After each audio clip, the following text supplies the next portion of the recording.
Malaysia dah. Bahkan seluruh dunia tu. Dan seluruh semusan dah tahu dia.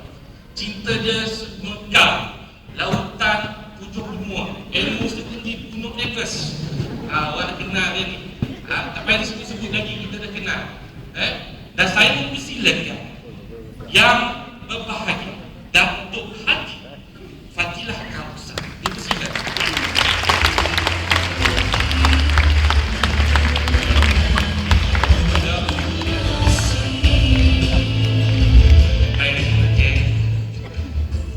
Boleh tuan-tuan dan puan?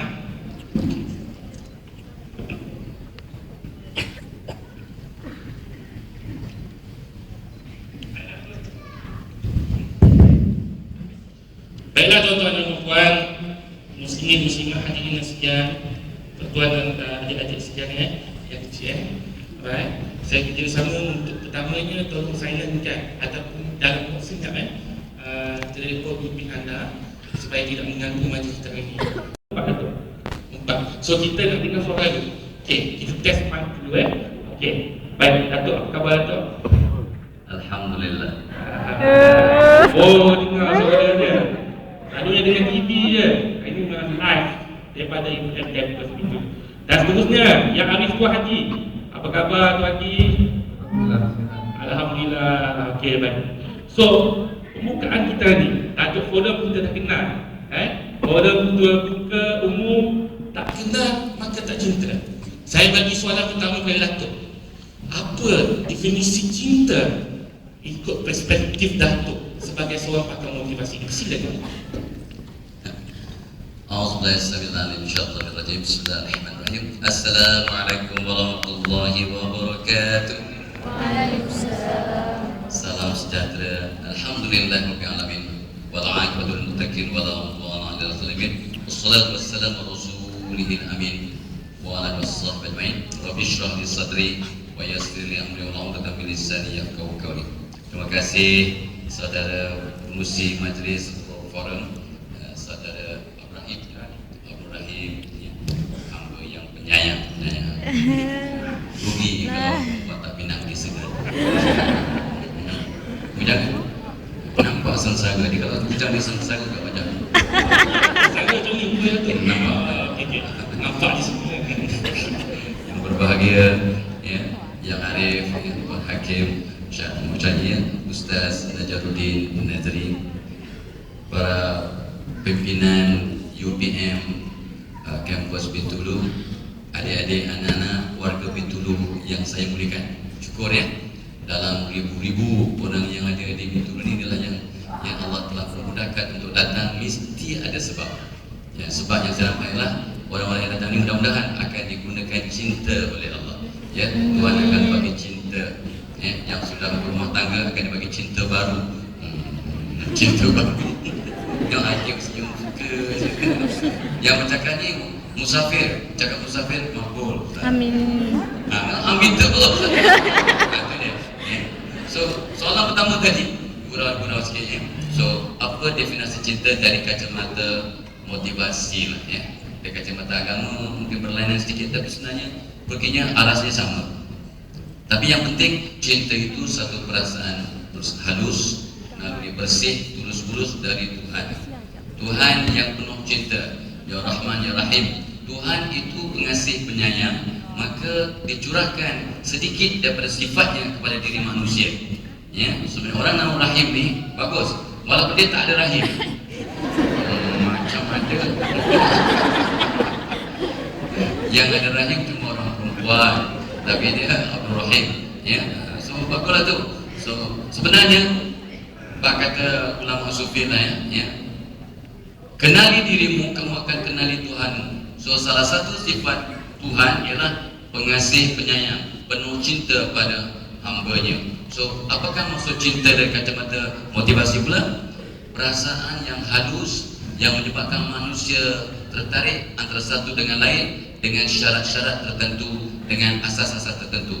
Contohnya yang pertama, kalau dari kacamata motivasi, cinta ialah perasaan halus yang menyebabkan dua manusia ini tertarik pada pasangannya, berteraskan asas-asasnya, mudah-mudahan dibenarkan syarak. Ya, mudah-mudahan ya. Artinya Tuhan redha, mak bapak redha. Sebab itu kajian saya secara pribadi, 95% perceraian di Lembah Kelang berpunca daripada cinta antara dua pasangan yang tidak dapat restu ibu bapa. So dari kacamata motivasi, untuk dapat cinta yang sejati, mak bapak kena redha. Ya, sebabnya bila Nabi pesan ini Ustaz akan sebut nanti ya, redha Tuhan pada hamba-Nya bergantung pada redha mak bapak. Satu. Yang keduanya, cinta dari kaca motivasi bermaksud pasangan yang mempercayai pasangannya 100%. Sebab sekarang ujung-ujungnya saya dengar di mana-mana, orang lelaki ni jangan percaya satu kata, orang lelaki jangan percaya sangat.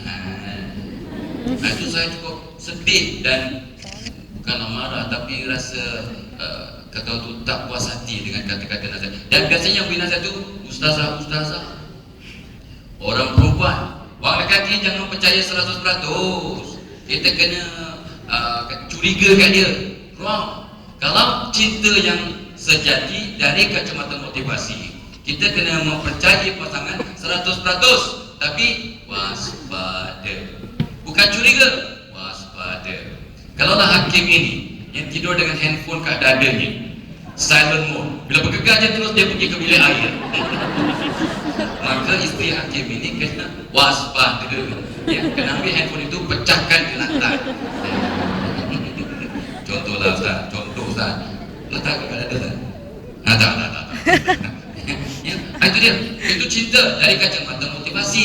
Itu dua. Yang ketiganya, ni dia. Itu sebabnya cinta dari kacamata motivasi, kita pertamanya kena banyak bersyukurlah. Sebab ramai orang, jangan tertipu ya. Ramai orang dalam mencari cinta tak bertemu cinta sampai kiamat, ada sampai meninggal dunia. So bersyukurlah orang telah bertemu cinta, bersyukurlah.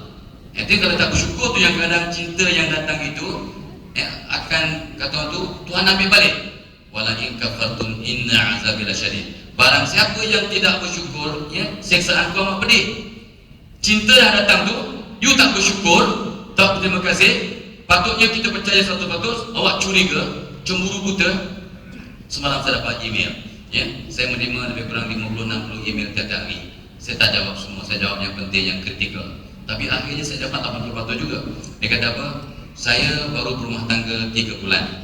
Saya selalu tengok handphone suami saya. Tapi dia kata janganlah. Saya tengok juga sebab saya curiga. Saya tengok juga. Dia kata janganlah, tak elok. Akhirnya dia tukar dia punya password untuk handphone dia. Apa patut saya buat? Salah ke saya buat? Saya bagi darah kat dia. Kamu nampak tak bersyukur. Kamu telah melanggar etika dalam motivasi cinta sejati. Kita kena yakin, kena percaya. Kalau kita tak percaya kat dia, kenapa sibuk nak kahwin dengan dia? Salah. Masa bertunang kena tahu, kena kaji. Kalau orang lelaki ini memang tak layak bimbing kamu untuk pergi ke syurga, dunia dan akhirat bahagia. Jangan kahwin dengan orang ini. Supaya dalam pertunangan elok diputuskan. Kalau waspada, curiga, tak pasti, nampak contoh-contoh sifat-sifat yang tak baik, forget it, leave it. Bila putus satu hubungan cinta, kata ulama, itu tanda Tuhan nak gantikan dengan calon yang lebih baik. Calon yang lebih baik. Contoh, naik saham malam ni. Okay. So itu supaya kena banyak bersyukur. Ya. Lagi dari kacamata motivasi, apa itu cinta sejati? Sanggup berkorban untuk pasangan tanpa syarat. Not I don't go to you, I don't tolong you, jangan berkira, ya, tanpa syarat. The more you give, the more you get. What goes around comes around. Ya, so what you give, you get back. So dalam kasih sayang yang sejati dari kacamata psikologi, kita kena sanggup berkorban, memberi tanpa syarat. Sikit lagi, ya. Ini dia. Dalam cinta yang sebenar sejati, kita menghormati diri kita dan menghormati pasangan. So saya dari kacamata psikologi nak jelaskan pada semua adik-adik, anak-anak yang saya muliakan. Kalau you tak sayang pada diri you, jangan harap nak sayang pada orang dengan sayang atau cinta yang hakiki. You kena sayang pada diri you. Maksud sayang pada diri ialah Tuhan dah bagi kehebatan, jangan sabotaj diri. Ramai orang dalam tak sedar, dia sangka dia sayang pada dirinya, dia sabotaj dirinya. Contoh, badan sehat, Aku kena tahu dia juga masukkan lah. asap yang ada nikotinta dalam badannya. Badan sehat, dia masukkan makanan yang tidak ada had dan sebagainya. Badan sehat, dia ambilnya dada dan sebagainya. Mulut yang baik, dia keluarkan kata-kata yang tak manis untuk didengar. Dia sabotaj dirinya. Ingat, dari kacamata psikologi, kalau you tidak sayang pada diri you, macam mana you nak sayang ke orang? Dengan sebenar-benar sayang. So sayangi diri, jaga amanah diri, perbaiki diri. Itu sebabnya dalam konteks ini saya terkenal apa itu konsep khalifah sebenarnya. Manusia ini dua peranannya, sebagai hamba, sebagai khalifah. Dan sebagai khalifah, kita kena baiki diri kita. Khalifah, peranan pertama. Kedua, baiki orang lain, sayangi diri, sayangi orang lain. Yang ketiga, sayangi alam, the environment, alam sekitar. So 3 peranan seorang khalifah. Sayangi diri, jaga diri, betulkan diri, sayangi orang lain dan bangunkan orang lain, sayangi alam sekitar dan bangunkan, jaga alam sekitar. Itu dia khalifah. So itu motivasi, ya, dari kaca motivator itu dia. Cinta sejati. Sikit lagi, ya. One more, last. Dia tak sabar lah. Ya, sebab dia kata, nak aku dong untuk dapat cinta sejati. Sabar itu semua. Itu kan 12. Last kali dari kacamata psikologi. Apakah cinta sejati? Cinta sejati berlaku apabila roh serasi. There is compatibility of the soul. Roh serasi. Dan juga kajian saya sebagai seorang motivator. Pasangan yang serasi, suami istri dah kahwin 5, 6, 7, 10 tahun, wajah mereka makin lama makin serupa, badan mereka makin lama makin serupa. You cari yang sama. Sama. Cuba perhati. Biasanya kalau suami kurus, istri kurus, biasanya adalah sekali-sekala kita jumpa suami besar, istri kurus, istri besar, suami kurus. Tapi kita tidak tamat pada tu. Dan roh yang serasi juga bermaksud istri baru fikir, suami dah dapat mesej. Suami baru terfikir, istri dapat mesej. Ini berlaku untuk pasangan yang benar-benar bercinta. Contohnya, istri baru terfikir nak ajak suami makan di luar. Tiba-tiba baru terfikirnya, istri suami kata, "Yang, jom kita makan kat luar." Biasa berlaku? Biasa, nampak? Roh serasi itu berdasarkan cinta. Dan cinta yang berdasarkan pada roh yang serasi dari kaca motivasi kena ada titik persamaan. Dan ikut kajian saya, cinta yang sejati dari kacamata motivasi, dia kena ada, malam ni cek pasangan yang bercinta kena ada paling kurang 12 persamaan. Ini ikut kajian motivation ya. 12 persamaan. Sama-sama suka kucing, sama-sama suka berjalan, sama-sama suka ramai anak, sama-sama suka makan tempe. Dua jauh makan tempe. Contoh. Dua sama mie kolok. Dua orang kucing, orang makan mie kolok juga. Okey, itu dia untuk pembuka kata apakah definisi cinta dari kacamata motivasi. Wassalamualaikum warahmatullahi wabarakatuh.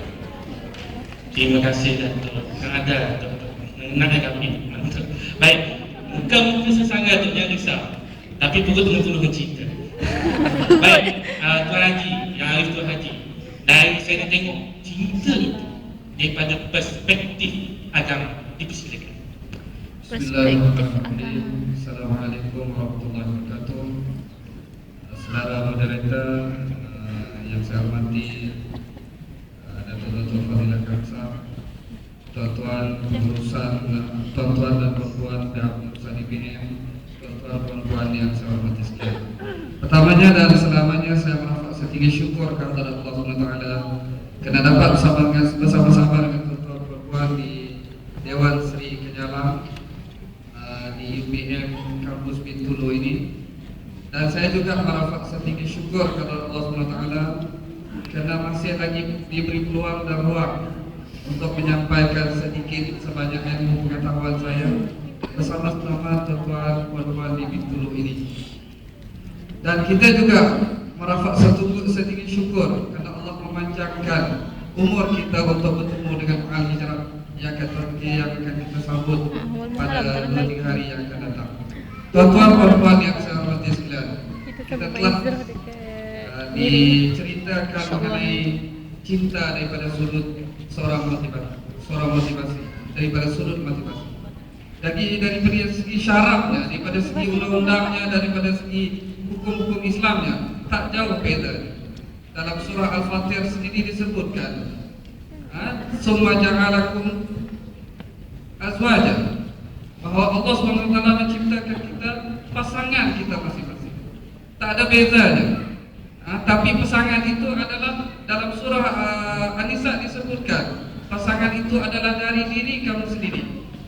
Maknanya kalau pasangan itu dari sama manusia, tak ada dipasangkan kita dengan para haiwan, binatang dan sebagainya. Sebab itu disebut dalam Al-Quran, nak berkahwin kena ada pasangan masing-masing. Saya tak paham kenapa orang bercinta sesama sejenis, lelaki dengan lelaki, perempuan dengan perempuan, sedangkan Allah menciptakannya secara jelas dalam Al-Quran. Disebutkan ialah wa khalaqnakum azwaja. Kami ciptakan kamu berpasang-pasangan. Oleh kerana pasangan-pasangan itu telah ditentukan oleh Allah SWT sebagai seorang motivasi.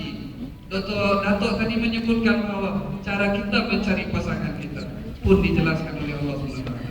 Tuan-tuan puan-puan yang saya hormati sekalian, bercinta daripada sudut hukum Islamnya ada istilahnya al-hub, yaitu berkasih sayang dengan perasaan cintanya. Apa sebab kita nak bercinta? Sebab naluri kita memang sukakan keindahan.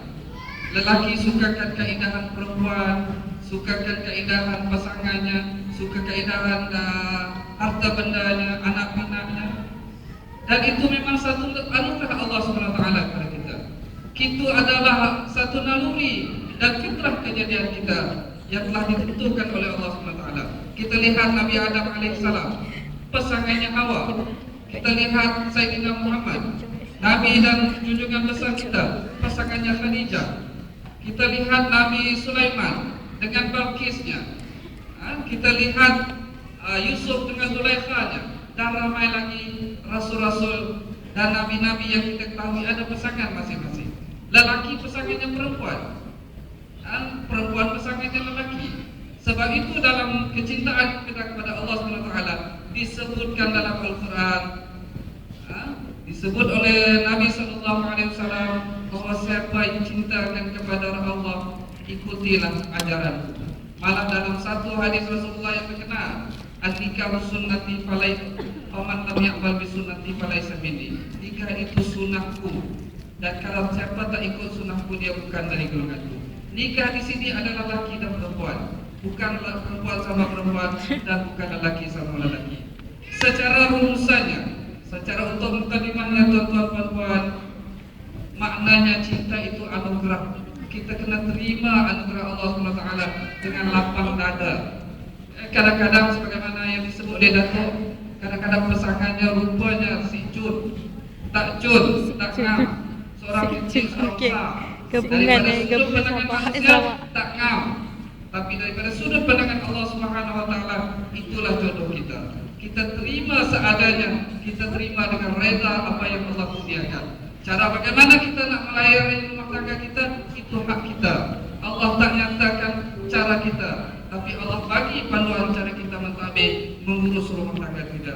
Dan yang terakhir, bercinta itu dibenarkan oleh hukum syarak, tapi kena ada had, kena ada limitationnya, kena ada sekatan dan halangannya. Bukan semuanya nak bagi free, FOC waktu bercinta. Tuan-tuan puan-puan yang saya hormati sekalian, pepatah Arab ada menyatakan, man arafa nafsahu arafa rabbah. Siapa yang kenal dirinya, insya-Allah dia kenal Tuhannya. Wallah. Terima kasih Ustaz. Sungguh indah cinta manusia dan perempuan suka bila cinta pada semua benda, benda yang cantik-cantik dan sebagainya. Baik, tuan-tuan dan puan, ini baru seringan pembukaan. Oh, kita panas sikit. Dah ada dah pasti kita panaskan lagi dengan saya nak tuan-tuan dan puan, kakak-kakak, adik-adik sekalian, disaksikan satu klip video. Satu klip video tentang sebuah kisah cinta di rumah tangga. Boleh Boleh? Ada yang kantor dah? Tak ada yang berzikir lagi Alhamdulillah, tak ada yang berzikir. Bagus. Alright, okay. Silakan kita tengok dulu video tersebut, klip video tersebut. Kalau aku mencerai dah balik ya. Dengan sini baik-baik perempuan baik. Ini bilik aku. Sekarang perempuan ini balik. Sebelah kanan bilik kau. Get out, Portobio. Cikgu, yang nak saya terangkan keadaan yang sebenarnya, Cikgu. Apa yang kau terangkan? Nah, aku dah tahu segala-galanya. Cikgu sekolah masak dulu. Keluar rumah pakai kain tudung, pakai kain batik, pakai baju kebaya, jalan pakai selipar, macam orang kampung. Sampai jalan buka baju dan tak akan dada, tak pakai telurung, heng sana, heng sini. Itu bini aku lah. Cikgu, nanti bukan penyanyi, tapi dia penyanyi, Cikgu. Tak, penyanyi yang penyanyi sama juga. Promo cewek semua sama. Telur lah.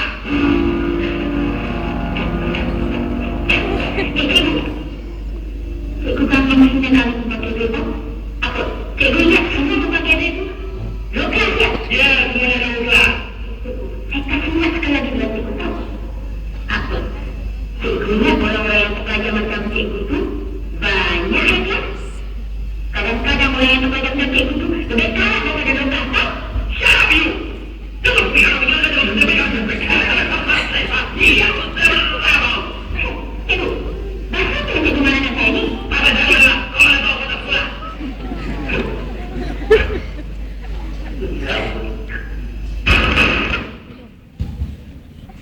Baik, tuan-tuan dan puan, itu dah sedutan daripada masa-masa manis bahasa Jerman atau terror yang biru pandai bahasa Jerman.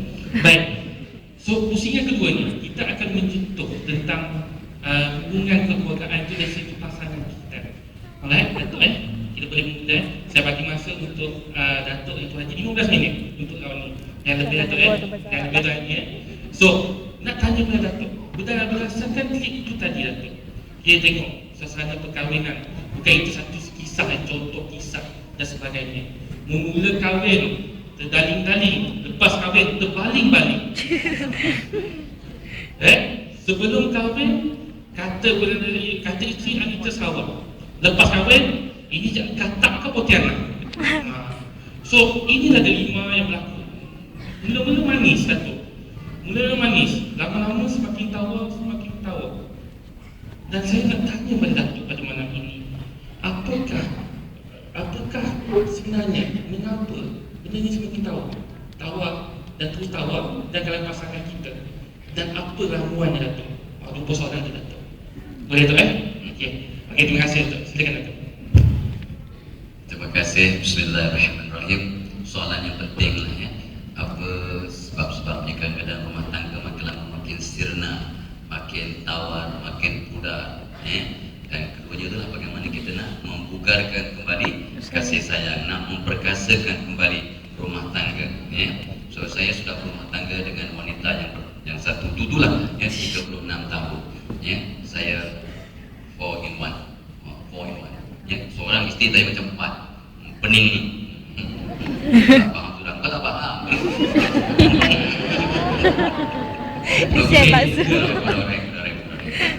So kenapa rumah tangga kadang cinta makin sirna? Pertamanya sebab tak bersyukur, tidak bersyukur. Semuanya kita kena banyak-banyak bersyukur. Dan orang bersyukur ni, di samping dia redha dengan apa yang dapat kata Ustaz tadi kan, kita kena redha yang Tuhan berikan kita pasangan itu. Sebab dengar sini adik-adik anak, this is very important. Kenapa runtuh? God never make mistake. God won't give you a wrong mate, but you become a wrong mate. Tuhan takkan berikan pada kita pasangan yang silap. Mana boleh? Tuhan tak pernah buat silap. Kita yang menjadi pasangan yang silap. Tengok, semalam ni kita hisap diri balik. Di mana silap aku? Di mana silap aku sebagai pasangan?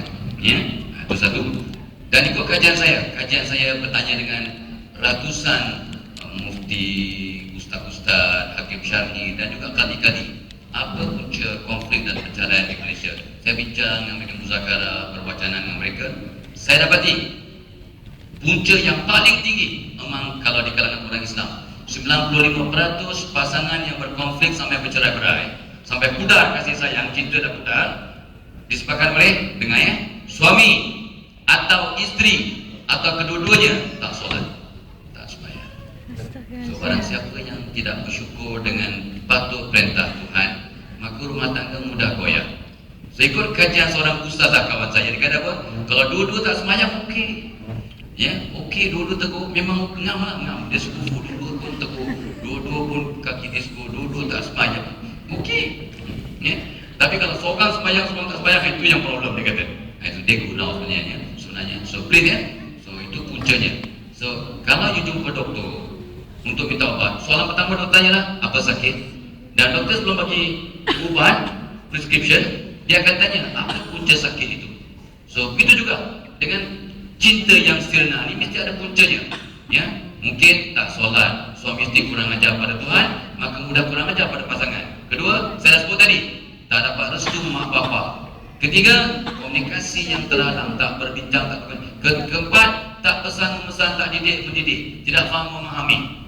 Masa bercinta kita tolerate, kentut pun bau wangi. Ya, you masih belum faham. Kentut pun wangi masa bercinta. Aduh, kalau lewat aja 2-3 jam terlewat, it's okay. Waiting is my hobby. Menunggu memang hobi saya tu. Tapi ada kes ya, kisah benar ya. 3 minggu kahwin. Ni nak pergi kerja ni. Isteri orang perempuan nak keluar rumah mesti cek pintu, cek tingkap. Hujan pula, lap dulu. Lewatlah 10 minit, suami dah tunggu 10 minit. Dia turun bawah, suami dah pergi kerja dah. Kita satu, so dia kena ambil taksi. Baru kahwin 3 minggu, dah tak sabar. Dulu masa tenang, waiting is my hobby, so no problem. Ini lagi masalahnya. So, nah, bab kedua, banyaklah puja-puja, cinta makin serena, cinta makin terhalang. Banyak so kita dah tahu dah macam-macam sebab lah. Orang ketiga, Mahmud masuk campur, dia tidak menganggap pasangan sebagai kawan rapat, rapat dengan orang lain. Sebab ikut kajian saya, ini dia, kebanyakan suami ini lebih mudah senyum ke isteri orang berbanding pada isterinya sendiri. Do you know that? Ikut kajian saya, kebanyakan suami dia mudah senyum ke isteri orang berbanding senyum ke isterinya sendiri. Hampir semua suami yang saya sebut, kecuali Hakim Syar'i, hampir semua suami yang saya kaji, ada kalanya, cuba tanya suami-suami ini, ada kalanya tak jawab soalan isterinya. Tapi kalau isteri orang yang tanya dia, mesti dijawab 100%. Cuba cek, betul tak betul lagi? Betul tadi? Betul ke Ustaz? Isteri orang kalau tanya, mesti kita jawab. Isteri kita akan tanya keadaan. Sebab orang laki-laki ni, kalau dia bertanya sebab tak tahu. Tapi orang perempuan bertanya sebab manja, mengada-ngada saja dalam mulut. Saja. Tengok suami tengah makan. Dia apa dia tanya? Makan bang. Makan bang. Sabar. Si makan. Tidur. Si makan. Saya satu hari tengah cuci kereta. Isteri saya comel. Kata, cuci kereta kenyang? Tak. Cuci kapal terbang. Dia bukan dengar pun. Eloklah. Saya dah riba. Memang baiklah, kawan baik. Isteri dia kawan baik saya juga. Satu pejabat. Saya tengah bawa beg, masuk kereta. Pergi kerja, Profesor, panggil saya. Pergi kerja? Tak, nak pergi disco. Dia bukan dengar apa. Orang perempuan kalau bertanya, dia bukannya sebab nak tahu, tapi sebab sayang, kisah, saja nak ke mulut, berbahasa. Orang laki-laki bertanya sebab nak tahu. That is why, ramai suami, hampir semua suami, kalau isterinya tanya soalan yang patut sudah tahu jawapan, dia tak jawab. Lupa nama dia. Kita tengah makan, tanya, makan bang? Dalam hati jawab, bodohnya bini aku. Baloi-baloi-baloinya. Si gunakan. Yang menentang. Ini okey. So, nak rumusannya, macam mana nak buat? Di samping bersyukur kita ada pasangan, yang keduanya saya dah sebut tadi, cinta yang sejati, kena berteraskan iman. So, mendidik, pesan-pesan. Suami pastikan isteri sembahyang, keluar rumah tutup aurat dengan sempurna. Ini kewajiban suami. Ar-rijalu qawwamuna 'alan nisa, wajib. So ini pesan-pesan. Lagi, terima dan sayangi pasangan seadanya. Saya tidak sempurna, Rahim tidak sempurna, Ustaz tidak sempurna. So kita kena terima pasangan kita seadanya selepas bernikah. Tapi kita kena pesan memesan, didik mendidik, rangsang-merangsang, kita kena betulkan. Tapi kita terima pasangan kita seadanya. They are not perfect. Okey. Lagi, kekalkan sifat-sifat positif yang pasangan suka dan bentuk sifat-sifat baru yang pasangan juga suka. Jangan buat apa yang pasangan benci. Jangan buat apa yang pasangan benci. So sejak dah 36 tahun saya berumah tangga isteri saya tahu isteri saya tak suka perkara ini, saya tak buat. Kecuali sesekali sekadar nak bergurau, nak kacau-kacau, saya akan buatlah sengaja. Ya, dia cukup pantang kalau keluar bilik air, ditarik tawalnya, saya tarik sekali sekadar. Ya, aku punya pasal, tapi dia aku apa sih itu? Sama isteri halal, suami isteri halal, ustaz kata halal, jangan sibuk apa? Faham ya? Faham. So buat apa yang pasangan kita suka, buat, ya, and they will like it very much. Ini dia. Lagi, ini dia. Jadikan pasangan anda sebagai kawan akrab, kawan yang paling rapat. Saya buat sedih di kalangan isteri dan suami yang sudah kahwin 5 tahun ke atas. Saya tanya orang perempuan, seandainya you bujang semula, adakah you akan kahwin dengan laki-laki yang sekarang suami you? Itu soalan saya. Saya bertanya pula laki-laki pula yang dah kahwin 5 tahun ke atas, seandainya you bujang semula, adakah you akan kahwin dengan wanita yang sekarang jadi isteri you? Jawapannya amat berbeza. Di kalangan wanita 98% katakan yes, I will marry the same guy who is now my husband. Orang perempuan. Di kalangan laki-laki agak-agak berapa peratus sudah yang sudah nampak baik, 20% laki-laki kata ya, saya akan kahwin dengan isteri saya yang ada sekarang. 20% kata ustaz, kata saya ikut kajian saya lebih kurang adalah 10%. Oh, 5 itu 10%, ya tengok situasi 5 to 10% saja yang kata ya, I think I'll marry the same girl, the same woman now. Ya, maksudnya apa? Maksudnya orang perempuan amat setia, mudah berkorban, mudah. Saya tabik orang perempuan. Besok nanti kajian, saya tabik orang perempuan. Maka benarlah, ya. Sebabnya kita ni kena sayang kat mak kita 3 kali ganda dia sayang bapak kita. For so many reasons, banyak sebab. Tapi salah satu sebabnya kesetiaan orang perempuan tidak berbelah bagi. Itu sebenarnya yang betul kata Rabiatul Adawiyah, orang perempuan ada 1 akal, tapi ada 9 emosi atau perasaan. Tetapi laki-laki ada 9 akal, 1 je hati. Perasaan. Sebenarnya banyak akal ni, banyak akal. Dia suka kat 5, 6, 7, 8 Fazura di Minat, ya. Cita di Minat. Nilofa kena Nilofa. Kena juga. Ya Allah. Okey, so inilah dia. Jadikan pasangan kita kawan yang akrab. Maaf ya.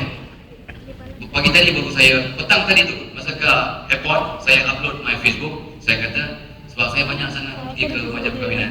Pengantin bawa jumpa saya, apa nasihat pada saya Pak Haji dan Dr. Datuk, apa nasihat pada kami yang baru kahwin? Saya kata jadikan ke pasangan kamu ni kawan yang paling akrab, share, ya. Jadikan dia orang kawan yang paling rapat, didik dan terus mendewasa. You sudah berumah tangga, jangan perangai macam orang bujang. Buang sifat-sifat orang bujang, terus mendewasa segera. Dan buang sifat-sifat buruk yang ada pada diri you. Ya, I memang pendiam, I tak suka bercakap. Wrong. Bila sudah berumah tangga, belajar mendengar, belajar bercakap, belajar bergurau, belajar balawak bodoh. Sebab isteri pun tak pandai sangat. Belajar balawak bodoh. Tengok, ramai tak faham apa. Sebab dia pandai. Okey, so ini dia. Dan yang penting juga, sebenarnya dalam rumah tangga ada magic dalam sentuhan. Ya, ada magic dalam sentuhan. So semuanya ikut kajian yang saya buat dan dibuat oleh pakar-pakar Jerman ya, di Germany. Seorang suami yang memeluk istrinya 10 saat sebelum pergi kerja. Ya, prestasi suami di tempat kerja meningkat 20 hingga 60%. Dan dengan izin Allah ya, ini based on research ya, nyawa suami pertama panjang 5 tahun. Ajal mau di tangan Tuhan. Asbab bila suami peluk istri dengan penuh kasih sayang selama 10 saat tiap pagi sebelum pergi kerja, nyawa suami pertama panjang 5 tahun dengan izin Allah. So para isteri, mulai besok pagi ya, nampak suami je yang nak pergi kerja, suami kalau nak panjang umur Malaysia ni, kalau si mati cepat so peluk isteri suami selama 10 saat. Rupanya pelukan 10 saat akan mengeluarkan 3 hormon yang saya sebut dia mana? Endorphin, make you happy. Endorphin make you happy, good feeling hormone. Yeah. Enkephalin make you happy. Enkephalin will strengthen your immunity system. So badan kita sehat, asbab sentuhan tadi. Maha suci Tuhan. Yang ketiga, Dynophin. Dynophin hormon yang bagi kita tenaga dan semangat. Masya Allah. Kecemerlangan, cinta sayang itu bermula di rumah, merebak atau menurah di tempat kerja, and then usung menurah ke masyarakat. Charity begins at home. Kasih sayang bermula di rumah dan sebagainya. Dan itulah, kita masa pun dah habis. So kurang lebih, so kita kena juga banyak. Yang paling penting juga rutin kasih sayang. So untuk membugarkan cinta dalam rumah tangga yang 5, 10, 15, 20 tahun ini, ada rutin kasih sayang. Apakah rutin? Sebut sayang, mandi bersama, makan bersama, ya. Kalau nak beli air besar, ya, jadi ini muat dua-dua. Ya, sebab Nabi Muhammad SAW pun mandi bersama dengan Aisyah, ya, dari masa ke masa. Cubalah malam ni, cubalah. Dr. Wong, you can try, ya, mandi bersama. Tapi masa mandi bersama jangan komen apa-apa. Ya, jangan komen, tengok saya, ya. Jangan komen. Kenapa pula yang jangan. Orang perempuan cukup marah kalau komen apa-apa. Dia tak nak lagi mandi bersama. Ini pengalaman pribadi.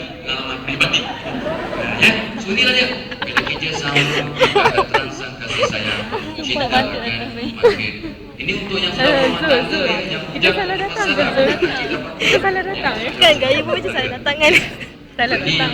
Yang penting sangat. Tengok bola lah. Ya, tengok bola lah. Paling penting adalah cuba cari kenangan manis sebagai mental trigger. This is a second concept, mental Tak layan trigger. bola. So kadang suami isteri maklumlah, sedangkan lidah lagi tergigit. Ingat pula suami istri. So memanglah kadang-kadang gaduh kan. Ustaz Kazim macam boleh nyanyi, aku pun boleh juga tahu. So sebenarnya suami istri akan gaduh from time to time, tetapi cuba ingat balik kenangan-kenangan manis yang bila bergaduh bertengkar, kenangan balik masa masa bercinta, masa honeymoon. Tengok gambar-gambar lama. Awak kurus macam ni lofa. Contoh ya, bila tengok kenangan manis benda lama, jadi mental trigger untuk dapatkan balik. Tapi yang penting apa? Jangan tidur dalam keadaan marah. Jangan tidur dalam keadaan kecil hati atau merajuk. Sebab bila suami isteri tidur dalam rajuk, malaikat rahmat akan keluar terbang dari rumah tangga kita. Masya Allah, rumah tangga kita akan sirna rahmat Tuhan. So please, from tonight onwards, jangan tidur dalam keadaan marah. Semua saya pesankan semua orang, termasuk diri saya. Sejak 30 tahun yang lepas, saya pegang tangan isteri saya tidak pernah suruh tidur. Bermaaf-maafan, mana tahu besok kita mati. Sebab Nabi berpesan, suami isteri yang pegang tangan dengan penuh kasih sayang, dosa-dosa kecil mereka kubur di celah-celah jari. So mulai malam ni please, yang sudah rumah tangga, pegang tangan sebelum tidur. Jangan pegang yang lain dulu, pegang tangan dulu. Lepas pegang tangan bola. Ya, bola. Pegang halal. Kau tak faham, kau tak faham. Jadi untuk orang bujang sebagai latihan, peganglah hujung-hujung katil, hujung-hujung sebagai latihan. Untuk tak lupa, practice make perfect. Minta ampun, minta maaf. Wassalamualaikum warahmatullahi wabarakatuh. Itulah tips-tips gangguan-gangguan. Dan saya bersimpulkan dua benda yang Datuk cerita dari tips semua. Yang penting kita ada ilmu, ini kita menuntut ilmu. Yang kedua ialah kematangan daripada pasangan masing-masing. Baik, kita singgah kepada ujung sana bersama yang ada Tuan Haji. Tuan Haji, saya tahu Tuan Haji berada di mimbar Mahkamah Syar'i begitu lama. Saya pun tak tahu berapa tahun namanya. Tapi saya nak tahu berdasarkan pengamatan amalan Tuan Haji sendiri, apakah faktor-faktor punca mungkin? Kalau Tuan Haji kalau dah banyak kes di mahkamah saya rasa. Okey, apa faktor-faktornya dan apa iktibar yang kita boleh dapat dari sini? Silakan. Bismillahirrahmanirrahim. Terima kasih moderator. Saya nak memulakan pusingan kedua ini dengan firman Allah Subhanahu wa taala dalam surah Ar-Rum ayat 21. Allah Subhanahu wa taala berfirman, "A'udzubillahi minasyaitonir rajim. Wa min ayatihi an khalaqa min anfusikum azwajan litaskunu ilaiha wa ja'ala bainakum mawaddah wa rahmah. Inna fi dzalika laayatin liqaumin yatafakkarun. Sallallahu alaihi. Allah menyebutkan dalam firman-Nya dalam surah Ar-Rum, surah yang ke-30 ayat 21, yang disimpulkan bahawa sesungguhnya Allah Subhanahu wa taala menciptakan pasangan kita dari Kat siswa aku kau dah bagi untuk tujuan apa tuan-tuan Kau puan? mana bagi kat siswa Kita aku semua tadi? ilaiha untuk kamu bersenang-senang, berserorong-serorong Tanpa kau kang macam yang disebutkan oleh Relax lah bro. Maknanya bahawa kalau pasangan kita yang sentiasa menyeronokkan kita, Ada tak? sentiasa mendamaikan kita, mensejahterakan kita, itulah pasangan kita. Sebab itulah antara tanda-tanda yang telah Allah sebutkan bagi manusia yang mahu berfikir. Dinyatakan bahawa itu adalah tanda-tandanya bagaimana manusia itu berfikir mencari jodoh pasangannya. Walau bagaimanapun, kadang-kadang dalam kita melayani bahtera kehidupan rumah tangga, tidak mungkin ada atau lebih kurang saya sebutkan mustahil pasangan itu tidak pernah berkelahi. Mustahil pasangan yang hidup sebagai suami istri tidak pernah terasanya, terkilanya, tersesalnya dan sebagainya. Selama 18 tahun saya mengendalikan mahkamah di negeri Sarawak, pemuda tahun 1995. Mula stasiunnya di Limbang, kemudian ke Kuching dan 8 tahun di Bintulu. Kebanyakan pasangan yang bercerai adalah karena masalah komunikasi. Itu yang paling penting. Konflik rumah tangga dalam masyarakat Islam, saya tak tahu masyarakat bukan Islam, sebab kita ada akta membaharui perkawinan dan perceraian di Mahkamah Sidil yang melarang laporan dibuat di media massa tentang perceraian bukan Islam. Saya tak tahu mengapa kita tidak ada undang-undang yang serupa untuk mahkamah syariat. Sebab dalam hadis Rasulullah disebut man satara musliman aiban wa satarallahu yaumal akhir. Disebutkan bahwa Allah, siapa yang Allah menyebutkan, Rasulullah menyebutkan siapa yang menutup aib seseorang itu, maka Allah menutup aibnya di akhirat. Apatah lagi aib sebagai suami dan istri. Sebab itu saya kategorikan beberapa konflik dalam rumah tangga, satu daripada aspek suami dan yang kedua daripada aspek istri. Dua-duanya ada masalah. Tuan-tuan perempuan yang saya hormati sekalian, setelah saya meneliti masalah ataupun kes-kes yang berlaku di Mahkamah Syariah Negeri Sarawak secara umumnya dan di Bintulu khususnya, konfliknya adalah yang pertama masalah ekonomi, financial. Masalah ekonomi, masalah keuangan.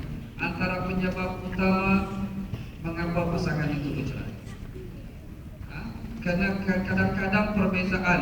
Apabila kita bercinta lain, waktu kita bercinta semua kita tak luahkan. Kita style reserve type. Kita sembunyikan perasaan kita, marah kita, dendam kita. Apabila dah berkahwin, itulah yang berlaku. Kadang-kadang bercinta 10 tahun, kahwinnya 2-3 bulan. Bercintanya daripada universiti, dari sekolah rendah sampai ke universiti, keluar universiti, graduate baru kahwin. Tiba-tiba bercerai 2-3 tahun berkahwin. Karena perbezaan-perbezaan ini. Sebab itu saya nyatakan masalah utama Badursi yang kita kendalikan kes 26% adalah masalah keuangan. Di mana perbezaan pangkat dan kedudukan suami dan istri yang menyebabkan masalah ini. Apabila suami memiliki pangkat yang rendah, dia mula mengabaikan rumah tangganya. Dia mula meninggalkan pasangannya yang terkotak-katik melayani bahtera kehidupan, membesarkan anak-anak dan sebagainya. Malah kedapatan bagi masyarakat di Bintulu, kahwin hari ini esok dia lari. Ada 1, 2, 3 kes. Ada tu yang berkahwin hari ini esok dia lari. Sehingga datang berjumpa kita bertahun-tahun. Tapi saya respect satu itu. Ada seorang wanita, perempuan, suami dan istri, yang ditinggalkan oleh suaminya 38 tahun. 38 tahun. Umur dia mohon perceraian dengan saya 58 tahun. Ditinggal oleh suaminya 38 tahun baru Sebenarnya dah bercerai. jatuh dah sebenarnya. Bayangkan Tertinggal. kalau suami ditinggal istri. Hari ini istrinya keluar rumah, esok dia cari pasangan baru. Itu beza suami dan istri. Yang pertama tadi masalah kewangan. Yang kedua, ketidaksepahaman antara suami istri. Yang ini adalah karena kurang komunikasi. Saya tak tahu bagaimana pasangan kita di Bintulu ini mengendalikan kes rumah tangga ataupun menghadapi masalah rumah tangga. Kadang-kadang kita dapati apabila suami menghadapi masalah sama ada di tempat kerja atau di tempat lain, kawan-kawan dan sebagainya, dia akan balik rumah dalam keadaan senyap, sunyi dan tidak berkomunikasi dengan istri, tidak mau share, tidak mau masalah itu dikongsi bersama. Sedangkan perjanjian kita dengan suami dan istri apabila berkahwin, segala kehidupan, segala masalah adalah dikongsi bersama suami dan istri. Kemudian ketidaksepahaman ini juga berlaku apabila layanan suami itu terhadap istrinya terlalu kasar. Kadang-kadang sehingga ada penderaan, ada pukulan, ada balun dan sebagainya, yang menyebabkan istri menuntut puasa, menuntut taklik dan sebagainya. Dan ini tidak boleh kita elakkan. Kita ada akta keganasan rumah tangga. Kita ada pasal di bawah Seksyen 51 yang seseorang itu boleh menuntut kalaulah suaminya melakukan penderaan. Dan yang ketiga masalah yang timbul ataupun konflik rumah tangga yang timbul kena generation gap, di mana seorang pasangan itu tidak cun, langsung tak cun, bukan tak ngam lagi, tak cun. Seorang umur 70 kahwin dengan umur 19 tahun. Oh my god. Saya tak menyebut siapa-siapa yang berkaitan, sama ada yang hidup atau yang mati. Sebab ini berlaku apabila dia berkahwin umur 70 tahun suami dia dan istrinya 19 tahun. Istri 19 tahun, kemanjaannya lebih. Dia nak selalu dipeluk suaminya, sedangkan orang tua dan tak berkemampuan. Saya sebut orang tua, saya tak tunjuk datuk. Orang tua. Apabila kemudian generation gap itu berlaku, pasangan ini akan menghadapi masalah dalam rumah tangga. Apabila seorang suami yang berkematangan penuh, matangnya penuh, dia nak perhatian, sedangkan yang umur 19 dia nak hiburan. Sebab itu Rasulullah SAW menyebut nak cari pasangan jangan terlalu jauh jarak umurnya. Sebab kalau terlalu jauh dia akan menjadi generation gap. Bila berlaku generation gap, yang datang jumpa saya banyak. Yang Kalau sebaya nak, umur sebaya 78 nanti tahun. dia Yang dia ke bercerai depan dengan baru dia pasangannya efek. 19 tahun. Sebab nanti kalau kau tua, Sebab dia itu baru berlaku nak dalam muda. mahkamah saya tahu di mana ujung pangkal macam-macam. apa sebab perceraian itu berlaku. Dan yang keempat ialah kecurangan pasangan masing-masing, sama ada istri atau suami. Kecurangan itu berlaku di mana-mana, sama ada di tempat kerja, di luar stesen, apabila suami bertugas di luar stesen dan sebagainya. Banyak berlaku kecurangan ini, banyak berlaku kecurangan. Apabila kecurangan ini telah pecah tenggelamnya kantoi kata orang sekarang, maka akan berlaku perceraian dan konflik rumah tangga. Yang seterusnya ialah PJJ, bukan pendidikan jarak jauh, perhubungan jarak jauh. Oh. Seorang berada di Kuching, seorang berada di Bintulu. Hubungan itu kalau tidak disalurkan secara yang sebagaimana yang Datuk kata, kalau kita curiga dengan pasangan masing-masing, akan berlaku konflik rumah tangga. Tetapi kalau kita teras dengan pasangan masing-masing, saya tak menafikan kata Datuk tadi, sebab Datuk kata teras 100%. Jangan teras 100%. Bahaya. Kalau boleh 101 tambahan. Sebab kalau 101, apa kejadian, apa kebarangkalian yang akan berlaku, kita sedia menerimanya dengan qada dan qadar Allah SWT. Sebab itu semua ketentuan Allah SWT. Kalau kelas komunikasi, kalau komunikasi kita kurang, kalau hubungan itu walaupun jarak jauh sekalipun, insya-Allah kalau it's based on trust, kepercayaan kita ada, insya-Allah tidak akan berlaku konflik rumah tangga. Saya pernah lihat satu pasangan, suami dia di Bintulu, isteri dia di London. Sekali-sekala berjumpa, kadang-kadang di udara saja berjumpa. dia tidak ada perceraian berlaku, malah bertambah ada anak. Sama sayang. Itulah antara konflik yang berlaku. Selain daripada itu, sebagaimana yang disebut oleh Dato', ada 2-3 perkara campur tangan orang tua.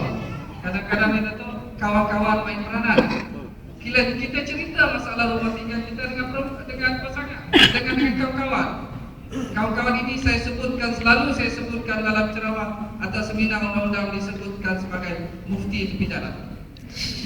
Saya kata mufti tepi jalan, kalau dia akan bertanya kawan, saya ada masalah rumah tangga macam ni, apa pandangan?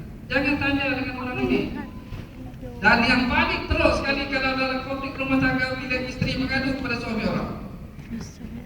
Isteri mengadu dengan suami orang dan suami orang mengadu dengan isteri orang, akan berlaku masalah juga. Sebab itu jangan sekali-kali dari sudut, saya bukan orang psikologi, sebagaimana Encik Rahim dengan Dato', tapi daripada sudut undang-undang, daripada sudut hukumnya, kalau kita berkongsi masalah dengan orang yang berlainan jantina, akan ada orang mengambil kesempatan. Dan sudah tentu iblis syaitan merasuk pikiran kita. Sebab itu ada kes seorang suami menceraikan istrinya di depan kawan-kawannya tanpa diketahui oleh isteri di rumah. Dan bertahun, 3 tahun, 4 tahun lepas itu baru tahu bagaimana hubungan 4 tahun itu. Tuan-tuan perempuan yang saya hormati sekalian, last sekali, sebab konflik berlaku rumah tangga ialah, saya telah kira dalam statistik kita lebih kurang 30% masalah rumah tangga berlaku kerana pasangan terlalu muda. Seorang masih tingkatan 3, 15 tahun, pasangannya tingkatan 4, 16 tahun kahwin. Tak bagi kahwin susah tu, bagi je kahwin. 2-3 bulan datang ngadu dengan mahkamah, pasangannya masih macam kebudak-budakan. Memang muda, nak buat macam mana? Bila kahwin datang pucuk saya, minta bagi kebenaran kahwin. Kita tak boleh larang orang kahwin, itu naluri kemanusiaan. Dia nak kahwin bagi. Apabila nak kahwin, berilah sepenuh perhatian kepada rumah tangga. Sebab itu pepatah Inggeris ada menyebutkan, yang saya terjemahkan, apabila kamu bercinta, jangan beri 100%.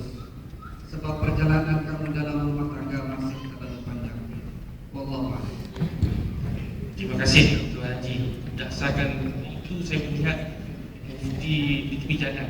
Ayat yang memang popular juga lah. Saya dengar malam ni saya boleh tengok kan. Dan saya percaya bahawa tuan-tuan dan puan, jika ada berlaku masalah, saya ingatkan, saya berkongsi bersama. Kita ada agensi kerajaan tertentu, Jabatan Agama Islam, ada kaunselor-kaunselor, dan kalau ada masalah kewangan, boleh jumpa pakar di bank negara, agensi kaunseling dan didik. Kalau masalah kewangan, masalah ekonomi, bisnes dan sebagainya. Jangan pintam seorang, nanti dia ibarat belur. Makin tiup, makin besar, makin surat meletup. Kita tak nak macam tu. Dan meletup tu payah. Yang payah yang teruknya nanti jadi gila. Itu yang risau kita. Baik, tuan-tuan dan puan, okey, kita redakan sedikit ketegangan muka dah turut-turut dah sini ni kan. Ada turut dah ngantuk dah, tak ada semua segar, semua senyum. So, senyum, boleh senyum tuan-tuan puan? Okey. Okey, baik. Kita ada satu persembahan daripada adik-adik celik kita daripada SK Agama Bintulu pada malam ini. Dan akan menyampaikan persembahan nasyid. SK? Baik? Okey. Untuk Baba. itu saya persilakan adik-adik kita untuk sampai ke atas pentas di sana untuk menyampaikan persembahan. Jadi silakan.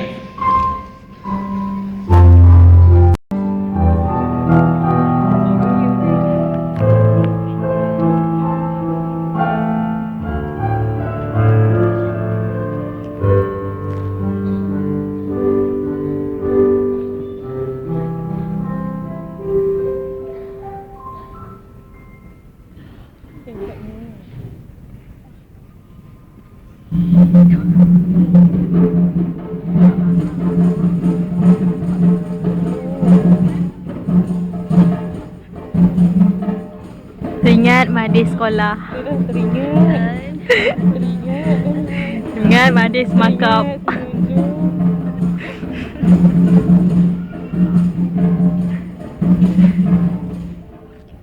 Richardnya. Tak nampak macam suara rendah. Oh. Dia suara rendah. Oh ni jadi orang yang bersama kita ni tu.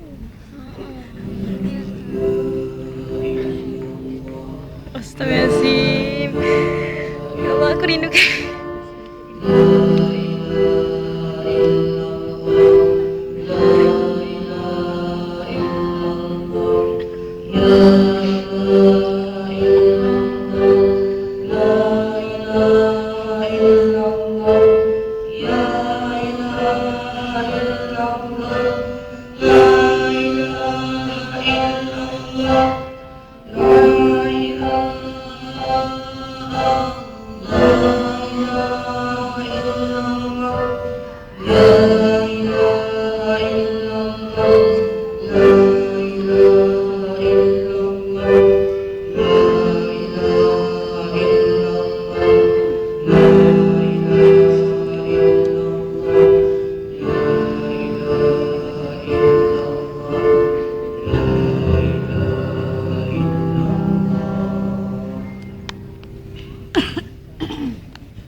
Kira teringat senang jam ni.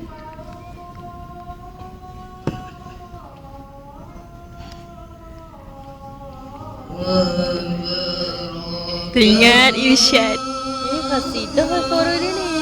Qasidah. Teringat Irsyad.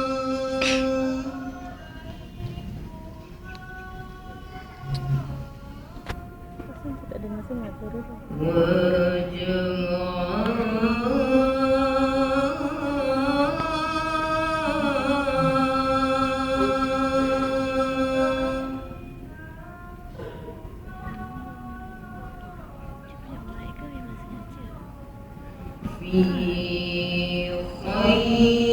Ada masalah mic ke?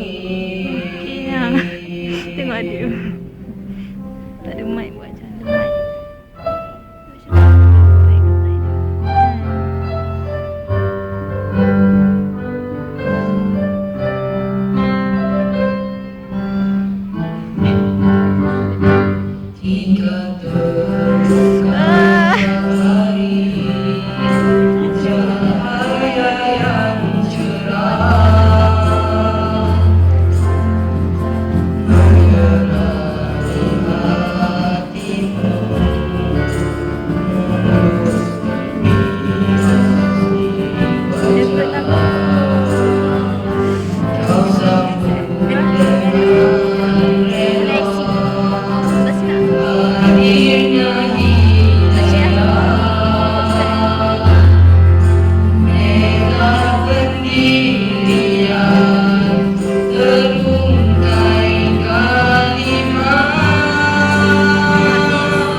Siapa